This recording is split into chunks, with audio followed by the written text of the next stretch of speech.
So hello everyone, I welcome you all to our JKSSB online tutorial platform. My name is Tushar और जैसे कि हमने पिछली class में डिस्कस करा था कि हम जेकेपी कांस्टेबल एग्जाम के लिए मैथ्स की एक प्लेलिस्ट शुरू करने जा रहे हैं जिसमें हम शुरुआत करेंगे परसेंटेज चैप्टर से और धीरे धीरे सारे चैप्टर कंप्लीट करेंगे, बेसिक से करेंगे सब कुछ। सो आज उस प्लेलिस्ट का हमारी क्लास नंबर 1 है जिसमें हम हमारे परसेंटेज के बेसिक्स देखेंगे। सो आई होप आप सभी को ये चीज़ें समझ आएंगी और आप पूरी प्लेलिस्ट को फॉलो करोगे from first video to last video. और आज हम शुरू करेंगे चलो परसेंटेज बेसिक से।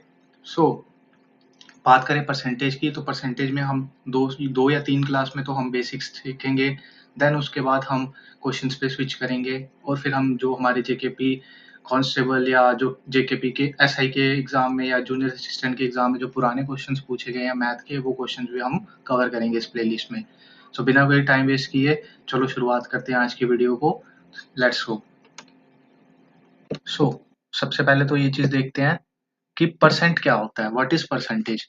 तो जिसको अगर बिल्कुल भी आइडिया नहीं है मैथ्स का, तो उसके लिए, जो बच्चा पहली बार पढ़ रहा है, तो उसके लिए हम परसेंटेज को कैसे तोड़ेंगे कि परसेंटेज का मतलब क्या है। सो परसेंटेज का मतलब इसके नाम में खुद छुपा हुआ है, परसेंट। परसेंट अगर हम इसको दो दो पार्ट्स में डिवाइड करें तो ये खुद ही अपने आप में बताता है कि इसका मीनिंग क्या है। ये पर जो है वो फर्स्ट पार्ट आ गया, ये सेंट जो है वो सेकंड पार्ट आ गया। और अगर आपको थोड़ी बहुत नॉलेज होगी इंग्लिश की अगर आपको, तो सेंट का मीनिंग क्या होता है इंग्लिश में? सेंट का मीनिंग होता है 100। सेंट का मतलब होता है इंग्लिश में 100। और पर का मतलब क्या होता है? मतलब कोई भी पर का मतलब हो गया एक।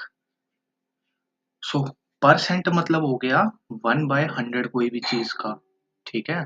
सो हमने डिकोड करा कि परसेंटेज एक्चुअली में होता क्या है। तो परसेंटेज का हमने देखा कि परसेंट एज। ठीक है। सो परसेंटेज, तो अगर मुझे कोई चीज बोले कि अगर मेरे को परसेंटेज निकालना है किसी भी वेरिएबल का, तो मान लेते हैं हमारे पास एक एक्स वेरिएबल है। सो एक्स परसेंट क्या होगा हमारा? तो जैसे कि हमने देखा कि हमारा परसेंट क्या होता है, 1/100 होता है। सो एक्स इंटू 1/100 करेंगे तो हमारा आ जाएगा x/100 ये चीज। ठीक है। वैसे ही अगर हम y के केस में करेंगे तो y परसेंट जो होता है हमारा वो आ जाएगा हमारा y/100। ठीक है। y/100 आ जाएगा। वैसे ही अगर हम किसी नंबर के हिसाब से देख लें तो 5% क्या होता है हमारा, वो आ जाएगा हमारा 5/100। ठीक है। जब हम इसको सॉल्व करेंगे तो ये आ जाएगा हमारा 1 और ये आ जाएगा हमारा 20। और ये हमारी वैल्यू आ गई फ्रैक्शन वैल्यू परसेंटेज में। जो 5% की फ्रैक्शन वैल्यू होती है वो 1/20 होती है। सो ओवरऑल हम अभी तक हमने क्या देखा कि हमने परसेंटेज को डिकोड करा सबसे पहले तो। ठीक है। परसेंटेज क्या होता है वो देखा हमने कि पर मतलब एक और सेंट मतलब 100। सो मतलब परसेंट किसी एक पे 100। सो फिर उसके बाद हमने देखा कि हमारा एक्स परसेंट अगर दिया होगा हमें, एक्स परसेंट क्या हो जाएगा हमारा, तो एक्स परसेंट हो जाएगा x/100। वाई परसेंट हो जाएगा हमारा y/100। और जैसे हमने देखा नंबर के केस में 5% दिया हुआ था, 5% क्या हो जाएगा हमारा 5/100। ठीक है। जब हमने इसको 5/100 को सॉल्व करा तो हमारा आया 1/20। अब देख लेते हैं हमारे परसेंटेज में मेन दो कॉन्सेप्ट होते हैं। एक तो होता है हमारा, हमें परसेंटेज से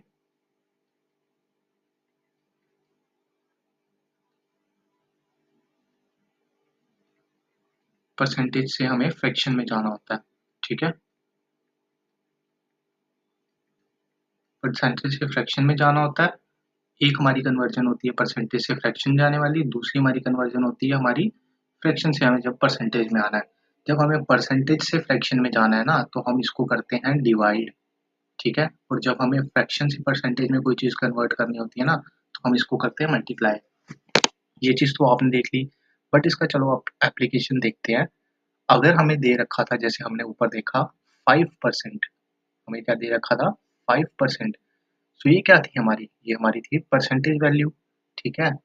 जब हमें इसको कन्वर्ट करना था अपनी फ्रैक्शन वैल्यू में, तो फ्रैक्शन वैल्यू में इसको कन्वर्ट करने के लिए हमने क्या करा था, इसको डिवाइड कर दिया था ना, 5/100 कर दिया था। क्या करा था, डिवाइड कर दिया था।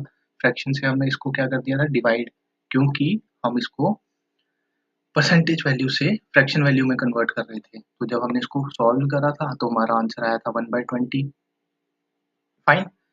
अब जब हमारे पास ये दे रखा हुआ है 1/20, अगर हमें इसको कन्वर्ट करना होगा 5% में, तो हम क्या मल्टी करेंगे इसको मल्टीप्लाई, क्योंकि ये फ्रैक्शन वैल्यू है। आप सभी को फ्रैक्शन तो आई होप पता ही होगा कि फ्रैक्शन क्या होता है, ठीक है। सो जब हमें इसको यहाँ पे मल्टीप्लाई करना, मतलब फ्रैक्शन से हमें परसेंटेज में जाना था, तो हम इसको मल्टीप्लाई कर रहे थे। तो मल्टीप्लाई का मतलब क्या हुआ, 100/20 कर रहे थे। मल्टीप्लाई का मतलब 100/20। परसेंटेज में हम इसको डिवाइड कर रहे थे 100 से, और जब हमें फ्रैक्शन से परसेंटेज में लाना था तो हम इसको वो कर रहे थे, मल्टीप्लाई कर रहे थे। जब हमने ये काटा, सो ये क्या आ गया हमारा, 2 5 ज़ा 10। सो हमारा 5% जो है वो आंसर आ गया हमारा यहाँ तक।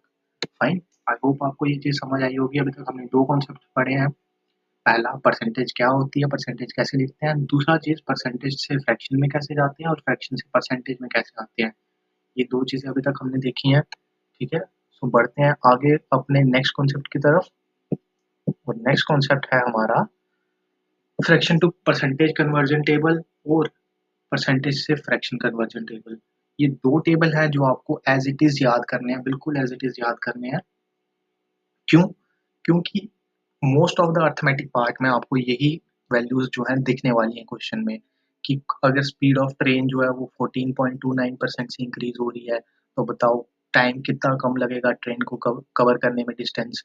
तो ऐसे टाइप ऑफ चीजें आपको दिखेंगी, तो उससे उसके लिए आपको इसकी वैल्यूज जो है वो याद होनी चाहिए। वैल्यूज कैसे याद होनी चाहिए, जैसे कि आपको दे रखा हुआ है यहाँ पे 25 पर 1/4, ठीक है। 1/4 अभी हमने देखा कि हम 25% कैसे कन्वर्ट करते हैं। फ्रैक्शन टू परसेंटेज हमने देख लिया अभी कि फ्रैक्शन से जब हमें परसेंटेज में जाना होता है, जब हमें फ्रैक्शन से परसेंटेज में जाना होता है, तो हम क्या करते हैं, किसी चीज़ को मल्टीप्लाई करते हैं, ठीक है। फ्रैक्शन से जब हमें परसेंटेज में जाना होता है, तो हम क्या करते हैं, किसी भी चीज़ को मल्टीप्लाई करते हैं। कैसे, 100 से। जैसे यहाँ पे हम एग्जांपल ले लेते हैं, 1/2 दे रखा हुआ है यहाँ से। जब हम इसको, फ्रैक्शन है यहाँ पे, हम मल्टीप्लाई करेंगे परसेंटेज में बनाने के लिए। जब इसको हमें 2 से काटेंगे तो ये आ जाएगा हमारा 50, साथ का साथ हमारा आ जाएगा परसेंटेज, तो ये आ गया हमारा 50% आंसर, ठीक है। वैसे ही जो बाकी वैल्यूज है, 1/3 हो गई, 1/4 हो गई, ये सारी वैल्यूज जो है आपको याद करनी पड़ेंगी। और कुछ कुछ वैल्यूज तो जो है वो बहुत ही ईजी हैं, जैसे कि देख लो अपना 1/25% होता है, 1/5 जो होता है वो 20% होता है। दोनों एक दूसरे के रेसिप्रोकल हैं, ठीक है। उसके बाद 1/4 को आप ऐसे ले सकते हैं कि 100 के 4 हिस्से होते हैं, एक हिस्सा 25 का होता है, तो ये इजीली हो गया। 50% होता है किसी भी चीज़ का आधा, तो ये हो गया अपना 50%। 100% किसी भी चीज़ का होता है फुल 100, मतलब पूरी चीज़, तो ये 100% भी इजीली याद हो गया।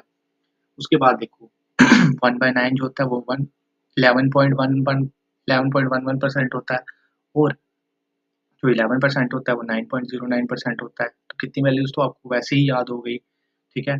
7 का मल्टीपल 2 में क्या होता है, 14 होता है। 7 का 14.29 आंसर आ जाएगा। 10 का तो सबसे इजी है कि 10 का तो 10% ही होता है आंसर। सो ओवरऑल मेरे कहने का मतलब ये है कि आप लोगों को ये वैल्यूज जो है वो टेबल एज इट इज याद होना चाहिए। क्यों? क्योंकि ये टेबल जो है, इसमें जो वैल्यूज है, ये आपको आगे आने वाली हर प्रॉब्लम्स में दिखेंगी। हर जो मैथमेटिकल प्रॉब्लम होगी उसमें आपको ये चीज़ दिखेगी क्वेश्चंस में। जब आपको यही नहीं आती होगी वैल्यूज, तो आप क्वेश्चन कैसे सॉल्व करेंगे फिर आगे, ठीक है। सो सिमिलर वे में हमारे पास परसेंटेज टू फ्रैक्शन कन्वर्जन वाला भी टेबल होता है। और परसेंटेज टू फ्रैक्शन करने के लिए हम क्या करते थे, परसेंटेज से अगर हमें फ्रैक्शन में कन्वर्ट करना था किसी चीज़ को, तो हम क्या करते थे, परसेंटेज से फ्रैक्शन में जाते थे तो क्या करते थे, किसी भी चीज़ को हम क्या करते थे, डिवाइड करते थे। याद आया कुछ, जो हमने अभी फर्स्ट सेकंड कॉन्सेप्ट पढ़ा आज की क्लास में। तो अब यहाँ पे देख लेते हैं कि अगर हमें दे रखा हुआ है, यहाँ पे मान लेते हैं 20%, ठीक है। 20% से मेरे को फ्रैक्शन में जाना है, तो मैं क्या करूँगा, डिवाइड करूँगा। तो 20/100 कर दूंगा मैं यहाँ पे, ठीक है। जब मैंने ये जीरो से ये जीरो कैंसिल करा, ये मेरा आ गया 2 1 जा 2 5 जा 10, ठीक है। तो मेरा फाइनल आंसर जो फ्रैक्शन में आया वो आ गया मेरा 1/5, ठीक है। 1/5 जो है मेरा फाइनल आंसर आ गया, ठीक है। ये चीज़ देख ली हमने। हमें दो टेबल याद करने हैं, एक फ्रैक्शन से परसेंटेज जाने का, दूसरा आ गया परसेंटेज से फ्रैक्शन जाने का। आपको टेबल नहीं याद करने, तो आपको इतना होना चाहिए कि आप फटाफट से, जैसे मैंने ये कैलकुलेट करी ना वैल्यू 20 वाली, ये आपको फटाफट से कैलकुलेट करनी आनी चाहिए। क्योंकि ये वैल्यूज़ ही हैं जो एग्ज़ाम में आपको काम आएँगी, फटाफट से वैल्यूज़ निकालना आना चाहिए। वरना फिर मुश्किल हो जाएगा वहाँ पे, अगर आपको वैल्यूज़ नहीं आती होगी, पहले आप वैल्यू फाइंड करोगे, फिर आप आपका क्वेश्चन सॉल्व करोगे। सो इतना करने से अच्छा आप एक बार अपना टाइम इन्वेस्ट करिए। ऐसा भी नहीं है इसको याद करना पड़ेगा, आप रोज़ ही जब इसको गो थ्रू करोगे ना टेबल को, तो 20-20 वैल्यूज़ हैं, आपको फटाफट से याद हो जाएँगी। ठीक है? अब नेक्स्ट चीज़ इस टेबल में हमें जो देखनी है, वो चीज़ हमें देखनी है कि अब अगर कोई कह रहा है कि कोई वैल्यू जो है वो 50% से इंक्रीज हो रही है, ठीक है, मान लेते हैं, या 20% से ले लेते हैं। मैंने क्या बोला? मैंने बोला कि कोई वैल्यू जो है हमारी 20% से इंक्रीज हो रही है, इंक्रीज हो रही है कोई वैल्यू 20% से, ठीक है। तो इसका मतलब क्या हुआ? 20% का मतलब हुआ था हमारा 1/5। अब ये होता है हमारा न्यूमिनेटर, ये होता है हमारा डिनोमिनेटर, ठीक है। दो चीजें आ गई, न्यूमिनेटर और डिनोमिनेटर। डिनोमिनेटर जो है हमारी बेस वैल्यू होती है, ठीक है। अब चीज इंक्रीज हो रही है 20% से, तो मतलब 5 पे कितना इंक्रीज हो रही है? 5 पे कितना इंक्रीज हो रही है? 1 इंक्रीज हो रही है। तो जो हमारी फाइनल वैल्यू आएगी वो हो जाएगी हमारी 6/5। मतलब 20% से अगर कोई चीज इंक्रीज हो रही है तो उसका मतलब क्या हुआ? इन टर्म्स, लैंग्वेज टर्म्स में क्या मतलब हुआ कि 5 बेस वैल्यू है, 5 बेस वैल्यू पे एक वैल्यू इंक्रीज हो रही है, एक वैल्यू इंक्रीज हो रही है, तो हमारी फाइनल वैल्यू जो बनी वो बनी हमारी 6/5। और ये कॉन्सेप्ट जो है वो आपका हर क्वेश्चन में, हर चैप्टर में यूज होने वाला है, ठीक है। वहीं अगर हमें दे रखा होता कि 20% से डिक्रीज हो रही है, ठीक है, 20% से डिक्रीज हो रही है, अगर हमें यही चीज दे रखी होती तो 20% से डिक्रीज कैसे देखते? 1/5 हो रही है, 5 पे 1 की कमी हो रही है। जब 5 पे 1 की कमी होगी तो हमारा आंसर क्या आ जाएगा? हमारा आंसर आ जाएगा 4/5, ठीक है, 4/5 हमारा आंसर आ जाएगा। फाइन। तो हमने अभी क्या देखा कि जो भी अगर अगर हमें कोई भी वैल्यू दे रखी होगी परसेंटेज में, उसके बाद हमें दे रखा होगा कि सपोज कर लेते हैं, क्वेश्चन कहता है कि अगर आपकी स्पीड जो है ट्रेन की 20% से इंक्रीज हो रही है, 20% से इंक्रीज होने का मतलब क्या हो गया कि 1/5 होता है 20 की वैल्यू, तो 5 पे 1 की जो है वो इंक्रीज हो रही है, इंक्रीमेंट हो रही है, एक एक वैल्यू इंक्रीमेंट हो रही है, तो हमारा फाइनल आंसर क्या आया? 6/5 आया। वैसे ही जब हमने देखा कि 20% से डिक्रीज हो रही है, डिक्रीज का मतलब क्या हो गया? 1/5 हो रही है, मतलब 5 पे 1 की कमी हो रही है, तो वो हो गया हमारा 4/5। आई होप आपको समझ आया होगा। अभी तक हम देख लेते हैं हमने क्या क्या सीखा। सबसे पहले तो हमने देखा कि हमारा परसेंटेज क्या होता है, परसेंट, मतलब हर एक पर पे 100 कोई भी चीज़, तो x% क्या हो जाएगा? x/100। y% क्या हो जाएगा? y/100। 5% दे दिया जाएगा तो 5/100। सेकंड चीज़ हमने देखी कि परसेंटेज से जब हमें फ्रैक्शन में जाना होता है तो हम डिवाइड करते हैं, और जब हमें फ्रैक्शन से परसेंटेज में आना होता है तो हम मल्टीप्लाई करते हैं किसी किसी भी चीज़ को, ठीक है। उसके बाद हमने देखा फ्रैक्शन टू परसेंटेज वाला टेबल। उसके बाद हमने देखा परसेंटेज टू फ्रैक्शन कन्वर्जन वाला टेबल, ठीक है। एक में हमें फर्स्ट वाले में मल्टीप्लाई करना पड़ा क्योंकि हमें फ्रैक्शन से परसेंटेज में जाना था, और जब हमें फ्रैक्शन से परसेंटेज में जब कन्वर्ट करना है तो हमें मल्टीप्लाई करना पड़ा, और सिमिलरली दूसरे वाले में हमें डिवाइड करना पड़ा। और नेक्स्ट चीज़ आ गई अब अपनी स्क्वेयर्स और उसके एप्लीकेशंस, ठीक है। सो स्क्वेयर्स और उसके एप्लीकेशंस भी देख लेते हैं अभी हम। अभी हम देख रहे हैं अपने स्क्वेयर्स। सो आपको एटलीस्ट 1 to 30 तक के स्क्वेयर्स तो याद होने ही चाहिए, क्योंकि स्क्वेयर जो है वो आपके रीजनिंग में तो हेल्पफुल होने ही वाले हैं। आपके जितने भी आपको जो भी लेटर सीरीज के, या लेटर सीरीज तो नहीं, नंबर सीरीज में जितने भी क्वेश्चन आएंगे उसमें आपको लॉजिक फाइंड करने के लिए स्क्वेयर्स तो आने चाहिए। और साथ ही साथ ये जो है वो आपके मैथ्स में भी बहुत ज़्यादा हेल्पफुल होने वाले हैं स्क्वेयर। क्यों? क्योंकि अगर आपको स्क्वेयर आते होंगे ना तो आपका ऑलमोस्ट ऑलमोस्ट 70% काम जो है वो आसान हो जाएगा क्वेश्चन सॉल्व करते टाइम, क्योंकि कई बार जो होता है वो सिमिलर वैल्यूज आ जाती है क्वेश्चन में, तो हमारा स्क्वेयर यूज होके फटाफट से जो है वो आंसर आ जाता है, ठीक है। इसलिए आपको स्क्वेयर्स तो याद होने चाहिए। आई होप आपको 15 तक के स्क्वेयर्स तो आते ही होंगे, ऑलमोस्ट ऑलमोस्ट सभी को 15 तक के तो आते ही होंगे, ठीक है। उसके बाद के स्क्वेयर्स जो हैं वो, ये तो इजीली है, ये भी इजीली याद हो जाएगा, ठीक है। तो ये स्क्वेयर्स जो हैं वो आपको याद करने पड़ेंगे। अगर आपको बाई चांस एग्जाम में फटाफट से याद नहीं भी आता किसी चीज़ का स्क्वायर, जैसे हमें मान लेते हैं हमें 22 का स्क्वायर चाहिए, ठीक है, तो लास्ट वैल्यू को देख लीजिए करे, ठीक है। जैसे लास्ट वैल्यू 2 है ना, तो 2 का स्क्वायर कर लो, 2 का स्क्वायर क्या होता है? 4 होता है। तो ये जो स्क्वायर है ना, ये एंड होगा विथ 4, ठीक है। इसका मतलब होता है कि ये एंड होगा 4 से, तो ये होता है हमारा यूनिट डिजिट। आपको मतलब जैसे एग्जाम में कंफ्यूजन है कि 488 होता है कि 484 होता है या 486 होता है, तो फटाफट से लास्ट डिजिट को मल्टीप्लाई कीजिए और आपको यहाँ पे आपको पता चल जाएगा कि स्क्वायर क्या है इसका, ठीक है। और अभी हम आज की क्लास में स्क्वायर का एक ऐसा एप्लीकेशन देखेंगे जिससे आपको पता लगेगा कि हाँ स्क्वायर क्यों इतने इंपॉर्टेंट है हमारे याद करने के लिए। सो नेक्स्ट कॉन्सेप्ट पर बढ़ते हैं हम आज की क्लास में, टाइप्स ऑफ आउटपुट। सो हमारा जो आउटपुट है ना अर्थमेटिक मैथ्स में, आउटपुट जो है वो दो टाइप का होता है, ठीक है। पहला टाइप का होता है जिसमें हमारा जो आउटपुट है सी, वो डिपेंड करता है ए मल्टीप्लाई बी पे, ठीक है। ए मल्टीप्लाई बी पे डिपेंड करता है। अभी के लिए आप जस्ट सुनो ये चीज़ कॉन्सेप्ट, कुछ इसमें समझने की ज़रूरत नहीं है, जैसे जैसे हम क्वेश्चन करेंगे आपको ये कॉन्सेप्ट समझ आ जाएगा। और ये कॉन्सेप्ट जो है वो पहले किसी ने नहीं करवा रखा होगा, और इन दो कॉन्सेप्ट्स पे ही पूरा अर्थमेटिक सॉल्व हो जाएगा आपका, ठीक है।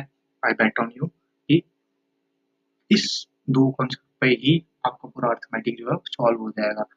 कैसे होगा वो मेरे पे डिपेंड करता है, मैं आपको बताऊंगा, आपको थर्ड क्लास से समझ आना शुरू हो जाएगा कि मैं क्यों बोल रहा था ये चीज़ यहाँ पे। तो अभी के लिए जस्ट सुनो, जैसे कि आपका एरिया ऑफ रेक्टेंगल होता है लेंथ इनटू ब्रेथ, मान तो ये चीज़ छोटी क्लासेस में पढ़ा हुआ है।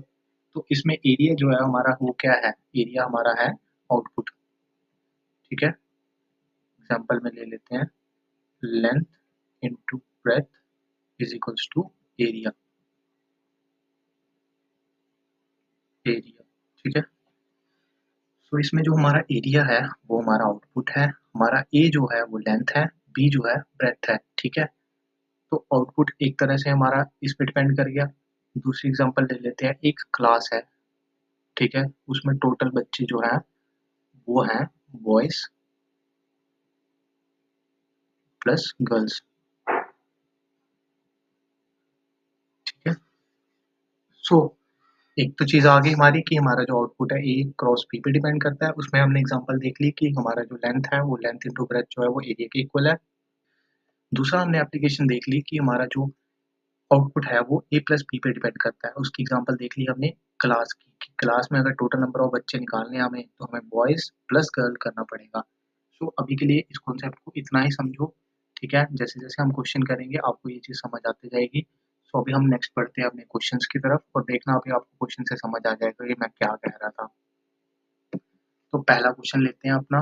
पहला क्वेश्चन देखो, वही कहता है कि आपका सी जो है वो ए क्रॉस बी पे डिपेंड करता है, सी जो है ए क्रॉस बी पे डिपेंड करता है। ए जो है वो इंक्रीज हो रहा है 10% से इंक्रीज हो रहा है, ए जो है वो 10% से इंक्रीज हो रहा है, बी भी है जो वो भी 10% से इंक्रीज हो रहा है, तो दोनों वैल्यूज 10% से इंक्रीज हो रही है। तो इसका मतलब क्या हुआ कि कोई वैल्यू जो है वो 100 से 110 हो रही है, कोई वैल्यू 100 से 110 हो रही है, इसका मतलब होता है 10% इंक्रीज होना। इसको हम लिख कैसे सकते हैं, इसको हम ऐसे लिख सकते हैं कि 110 अपॉन 100, ठीक है। यहाँ पर मैं लिख देता हूँ ए एंड बी दोनों जो है वो 10% से इंक्रीज हो रहे हैं, ठीक है। सो जब हम इसको सॉल्व करेंगे तो ये आ गया हमारा कितना, 1.1। और जब हम अपना फॉर्मूला देखते हैं क्वेश्चन में जो हमें दे रखा हुआ है, तो उसने दे रखा हुआ है C is equals to a into B. तो ए की वैल्यू भी हमारी 1.1 है, बी की वैल्यू भी हमारी 1.1 है, ठीक है। जब अब ये चीज़ आपको सिमिलर ऐसी नहीं लग रही कि 11 इंटू 11 लिख रखा हुआ है, अगर आप पॉइंट्स को आगे पीछे कर लें तो अब समझ आया कि स्क्वायर मैं क्यों कह रहा था कि आपको याद होने चाहिए। अब जैसे आपका इसका आंसर होता है 1.21, 1.21 मैंने कैसे डायरेक्ट लिख दिया, 11 का स्क्वायर क्या होता है 121 होता है, 121 11 का स्क्वायर हो गया। यहाँ एक के बाद पॉइंट था, यहाँ एक के बाद पॉइंट था, तो मैंने पॉइंट दो के बाद लगा दिया। अब ये वैल्यू जो होती है वो आपकी 100% होती है, ठीक है, 100% मानते हैं इसको हम। और ये जो होती है ये जो है वो आपका फाइनल चेंज आ गया, जो सी में टोटल चेंज आएगा, दैट इज 21%। सो हमारा जो आंसर है इस क्वेश्चन का वो हो जाएगा हमारा 21%। क्यों, क्योंकि 11 1.1 को हमने 11 कंसिडर कर दिया, ठीक है। और 11 का स्क्वायर जो होता है वो 121 होता है। 121 में हमने जब पॉइंट फिट करा, मतलब पॉइंट 2 के बाद था, तो 2 के बाद हमने पॉइंट लगाया, 1 का जो वैल्यू होता है हमारा वो होता है 100%, और जो 21% बचा वो हमारा फाइनल इंक्रीज बचा किसी भी चीज़ में। इस क्वेश्चन को हम दूसरे मेथड से भी कर सकते हैं जिसका नाम होता है सक्सेसिव मेथड। तो ये आ गया हमारा मेथड नंबर 1, मेथड नंबर 1 आ गया ये हमारा। और दूसरा मेथड होता है हमारा मेथड नंबर 2, जिसमें एक फॉर्मूला होता है हमारा सक्सेसिव फॉर्मूला, वो भी यूज़ कर सकते हैं हम। वो हम देखते हैं नेक्स्ट अपनी स्लाइड में। सक्सेसिव फॉर्मूला, ठीक है।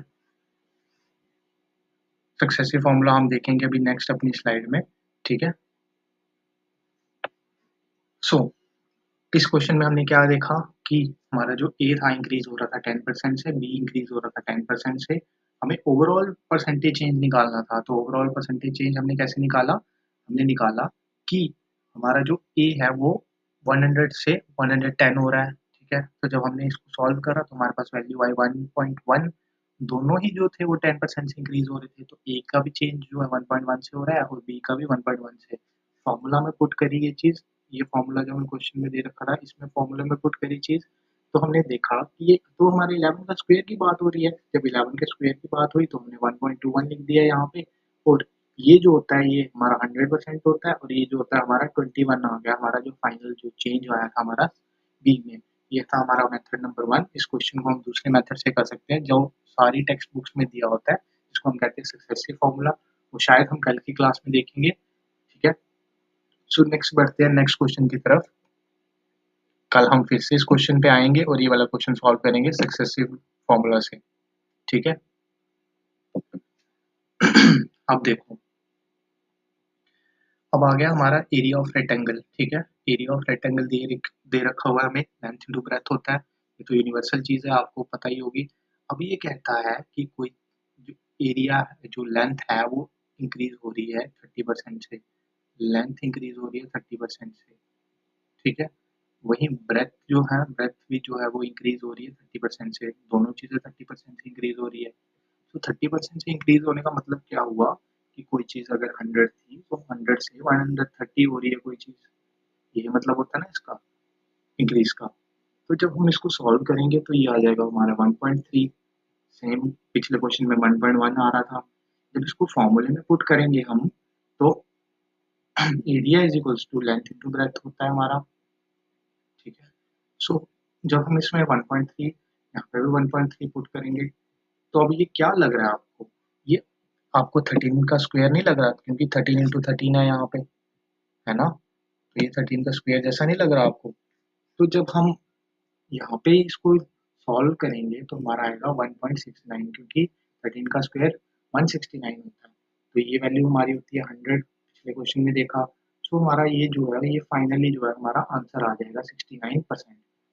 देखा कितना इजी है, अगर आपको स्क्वायर्स याद होंगे तो ये सब कैलकुलेशन भी नहीं करनी पड़ेगी, सीधा दिमाग में करना है कि 130 हो रहा है 100 से, मतलब 1.3 हो रहा है, 1.3 दोनों ही हो रहे हैं, तो 1.3 इंटू 1.3 करेंगे तो और 13 हो गया, ये 13 का स्क्वायर क्या होता है 169, तो सीधे सीधे आपका आंसर आ जाएगा, ठीक है। तो देखा आपको कितना कितना यूजफुल है ये चीज़, है ना। तो अभी हमने दो क्वेश्चंस देख लिए। अब चलो हम नेक्स्ट कुछ कॉन्सेप्ट पे बढ़ते हैं, अपने सक्सेसिव फार्मूला के कॉन्सेप्ट पे, ठीक है। मैं आपको सक्सेसिव का कॉन्सेप्ट भी समझा देता हूँ। अभी तक के दो क्वेश्चन में आपने एक चीज नोटिस करी होगी कि जो हमारी दो वैल्यूज थी वो सिमिलर आ रही थी, मतलब सेम आ रही थी, तो हम स्क्वायर यूज कर लेते थे, ठीक है। अब यही जो ड्रॉबैक है ये हमारे फर्स्ट मेथड का है कि इसमें अगर डिफरेंट वैल्यूज आ जाएं तो थोड़ी कैलकुलेशन डिफिकल्ट हो जाती है, लाइक मल्टीप्लिकेशन जो है वो थोड़ी डिफिकल्ट हो जाती है। तो उसी के लिए हमारा जो है सक्सेसिव फार्मूला यूज होता है। सक्सेसिव फार्मूला दो के लिए कब यूज होता है, देखो, सक्सेसिव फॉर्मूला तब यूज होता है जब हमारा आउटपुट जो है प्रोडक्ट ऑफ टू वेरिएबल पे डिपेंड कर रहा है। Output product of two variable पे डिपेंड कर रहा है, मतलब जैसे यहाँ एरिया था, एरिया जो था हमारा लेंथ पे और ब्रेथ पे डिपेंड कर रहा था। तो यहाँ हमारे इस टाइप के क्वेश्चन पे सक्सेसिव फॉर्मूला यूज होता है, ठीक है। तो सक्सेसिव फॉर्मूला देख लेते हैं। सक्सेसिव फॉर्मूला जो है हमें कहता है कि हमारा x% plus y% plus x into Y, X plus Y sorry, on 100 का होल परसेंट, ठीक है। ये आ गया हमारा सक्सेसिव फॉर्मूला फॉर 2, ये आ गया हमारा सक्सेसिव फॉर्मूला फॉर 2, ठीक है। इसको अगर हम याद कर लें तो हमारे जो क्वेश्चंस हैं वो इजीली सॉल्व हो जाएंगे, जिसमें अगर वैल्यू चेंज भी हो रही है, दोनों वैल्यूज अलग भी हैं, तो वो भी हम काम कर जाएगी हमारे लिए। सो अब देख लेते हैं हम कोई क्वेश्चन की मदद से, ठीक है।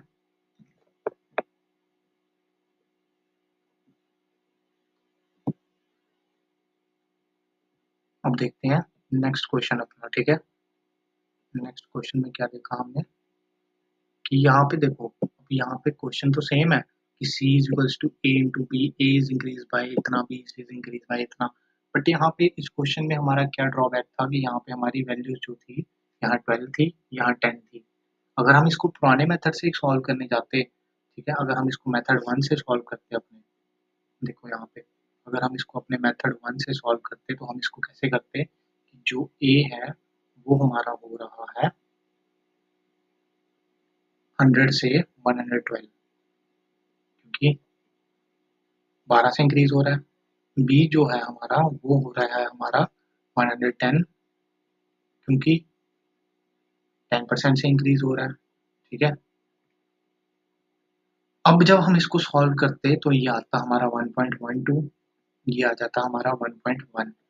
अब 1.12 को 1.1 से मल्टीप्लाई करना ये थोड़ा डिफिकल्ट है, ठीक है, ये थोड़ा डिफिकल्ट है, ठीक है। इसीलिए जो हम है अब यहाँ पे सक्सेसिव यूज करेंगे, ठीक है, सक्सेसिव मेथड यूज करेंगे। जहां जहां पे आपको दिख जाता है कि वैल्यूज जो है वो सेम है, वहां पे तो हम सक्सेसिव यूज कर सकते हैं जब, बट जहां पे वैल्यू सेम नहीं है वहां पे हम सक्सेसिव यूज करेंगे, ठीक है। अब जैसे यहाँ पे सक्सेसिव यूज करेंगे मेथड नंबर 2 क्या कहता है, हमारा फॉर्मूला है x% plus y% plus x to y upon 100 का होल परसेंट। आई थिंक मैंने ऊपर वाली स्लाइड में फॉर्मूले में थोड़ी सी मिस्टेक कर दी है, देख लेते हैं ऊपर जाके।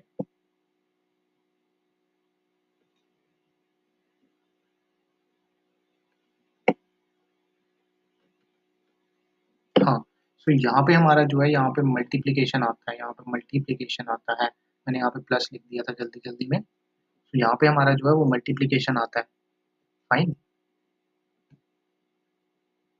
इसको करेक्ट करके लिखते हैं।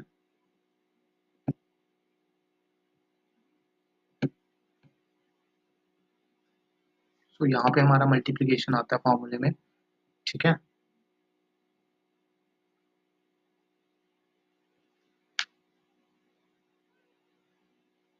तो हमारा सक्सेसिव का फॉर्मूला क्या होता है, x% plus y% plus x into Y, ठीक है, x इंटू वाई का होल परसेंट अपॉन 100। तो जब हम इस क्वेश्चन को सॉल्व करेंगे सक्सेसिव मेथड से, तो यहाँ पे हमारा क्या आ जाएगा, कोई वैल्यू जो है वो 12% से इंक्रीज हो रही है, उसके बाद जो है वो 10% से इंक्रीज हो रही है, प्लस 12 इंटू 10 अपॉन 100 का होल में परसेंट। जब हम इसको सॉल्व करेंगे तो ये इससे कैंसिल आउट हो जाएगा, ये आ जाएगा 1.2 और ये आ जाएगा हमारा 22%, इसके साथ भी परसेंटेज। तो जब हम इसको फाइनली ऐड करेंगे तो ये आ जाएगा हमारा 23.2%, which is our final answer कि हमारा सी जो है वो कितने से चेंज हो रहा है, ठीक है। तो आई होप आपको ये समझ आया होगा। तो चलो नेक्स्ट क्वेश्चन पे बढ़ते हैं अब, और अपनी क्लास के लास्ट के 2 क्वेश्चंस को खत्म करके अपनी आज की क्लास को यहीं समाप्त करते हैं, ठीक है।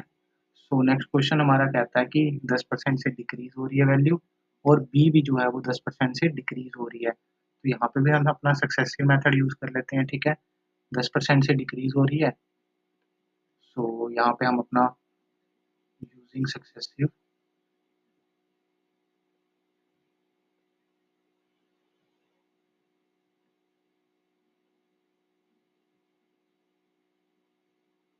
ठीक है। So x% plus y% plus x into Y upon का 100 का होल परसेंट। ठीक है, ये तो ये आ गया अपना सक्सेसिव फॉर्मूला। फाइन। सो जब इसको हम सॉल्व करेंगे तो ये क्या आएगा हमारा, ये आ जाएगा हमारा माइनस का 10%। क्यों आएगा माइनस का 10%?